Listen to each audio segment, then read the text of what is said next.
Pag-usapan natin ngayon yung constitutionality ng pinirmahang budget ng Pangulo for next year.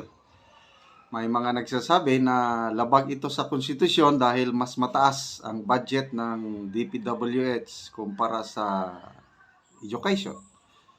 O ngayon, nag-line item veto na ang Pangulo na bawasan na daw ang at mas okay na. Wala na daw problema sa constitutionality. Okay, ito. May interview si Ted Filon sa isang magaling na abogado, dating Senate President, si Senator Franklin Drilon. Nagsabi si Senator Drilon na sa tingin niya, labag pa rin sa konstitusyon ang budget. Yung computation ng mga congressman na isinama na kung ano-anong isinama sa education sector, hindi daw yun pwede. So, pwede daw sampahan sa Supreme Court ng kaso ang administrasyong ito dahil sa paglabag sa konstitusyon.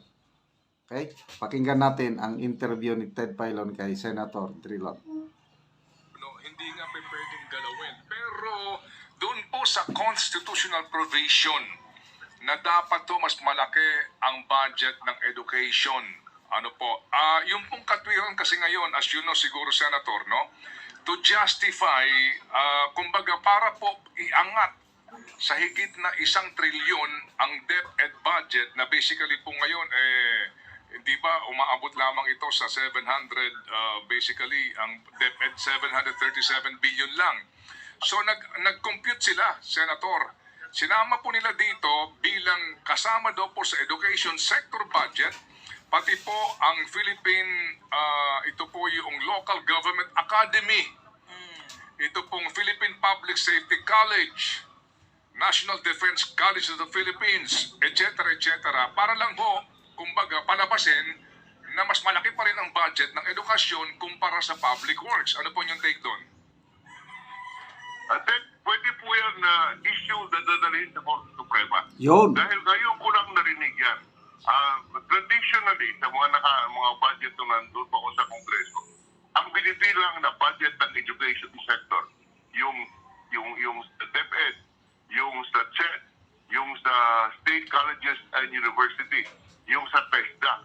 Ngayon ko lang po nakita na pati yung galing sa Philippine Military Academy, sa Philippine kung saan-saan, sinasaksak doon sa education sector. Alam po nila na may problema. Kaya isinama yung lahat ng mga remotely related sa education sector.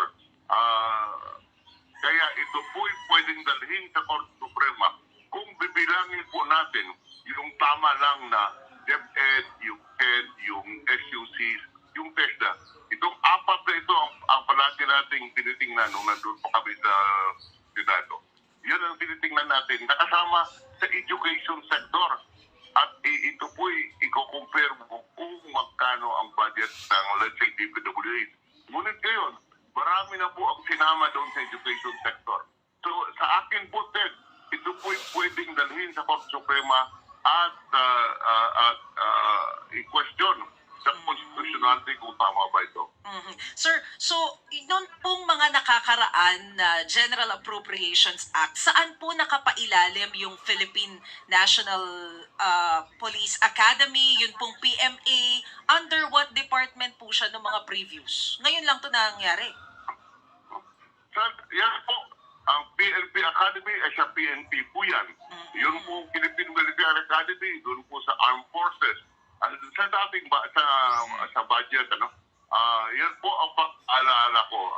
Hindi po sa education sector po yan. Yung sa education sector na malaala ko, DepEd, SUCs or state universities and colleges, CHED, yun po. Yun po ang tatlo usually. Pagkatapos sinasama yung TESDA, rightfully, dahil sa yun po talagang kasama sa education sector sa bidang ng Kongreso noon. Ngunit ngayon ko lang po narinig yung iba't ibang ahensya na mayroong DILG pa. Dati po wala yan sa education sector. Hindi binibilang. Kaya sa ating tingin, ito po yung pwedeng dalhin sa Korte Suprema. Okay. Yun. Senator, puntahan ko lamang po yung usapin tungkol dun sa conditional implementation, particularly yung AKAP. Dahil ito nga po Okay, so mamaya na yung akap ha. So grabe ano.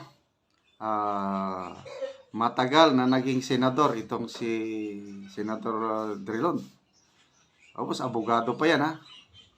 So 4 lang ang dapat ibilang sa education sector. DepEd, CHED, TESDA, and state universities and colleges. So, dinagdag ngayon PMA, Philippine National Police Academy, National Defense College of the Philippines, Philippine Science High School, LGU Academy, Allah. Tapos, kinumpute nila, mas mataas na ng konti ang education sector kung idadagdag mo itong mga bagong idinagdag. Di ba? So, ano kaya? Sino kaya ang mag-initiate na magsampa ng kaso sa Supreme Court? Sana meron. Okay. Ito naman, sa AKAP. question, 26 billion pesos na pondo para po sa AKAP, inilagay ni Presidente sa ilalim ng conditional implementation. Kapag po ganitong nasa ilalim ng conditional implementation, paano po ba dapat ito monitor? Sino ang nagsiset ng condition at sino ang nagbabantay kung nasusunod yung condition na yun? Sa ating sistema ngayon, ang nag-i-implement yan, ang ehensya, yung DSWD. Wala pong pre-audit sa ating sistema ngayon. Hindi, ngunit paglabas ng pera at paggastos ng pera, yan po ay subject ng COA. So, post-audit ang ating sistema. Hindi po kailangan ang pagbantay sa COA after implementation. Ngunit, Ayun. So, alanganin yung sinasabi nilang conditional implementation. Kasi yung COA, saka na lang mag-audit after na naibigay na yung mga ayuda. Paano tayo makasigurado na yung DSWD, DOLE, NEDA, gagawa ng matinong guidelines para ang makakatanggap, iyon talagang nangangailangan. Ang dami ng mga report niyan. Yung si Professor JC Punong Bakal ng UP, na-interview siya the other day ng ANC. Sabi niya, marami na siyang nakausap, mga kakilala niya, nakatanggap ng AKAP, mga kamag-anak daw ng mga barangay officials. So, paano natin masigurado? Si Professor Cielo Magno, ng UP, may challenge na siya sa Speaker of the House na ilabas ang listahan ng AKAP beneficiaries. Kasi, yun ang sabi ng Speaker kompleto daw sila ng documentation. Ilabas. Tapos, magkano ba talagang ibinibigay? Naman, ibang nakalista, ibang naibibigay. So, ang daming tanong tungkol sa AKAP. O yun, tanong ni Professor Cielo. Bakit pinondohan ang AKAP na ang mga beneficiaries, alanganin, near poor daw. Minimum wage earner. Yung mga purpose na walang-wala, bakit tinanggalan ng 50 billion? Yun ang mga tanong. So, grabe no? Kawawa ang mga purpose beneficiaries ngayon. Paano na may pagpapatuloy yung natatanggap nila o paano sila mag-expand? Kasi ang dami pang mga pobre na hindi pa nakakatanggap ng purpose. Sana madagdagan ang beneficiaries ng purpose. Kaya lang ngayon, wala na dahil 50 billion. Grabe. And then yung PhilHealth, paano na ngayon yung magkakasakit? Pati yung malasakit centers na dati gumagana, ang daming natutulungan ang malasakit centers. Ngayon, tinanggalan na po daw ng pundo ang malasakit center.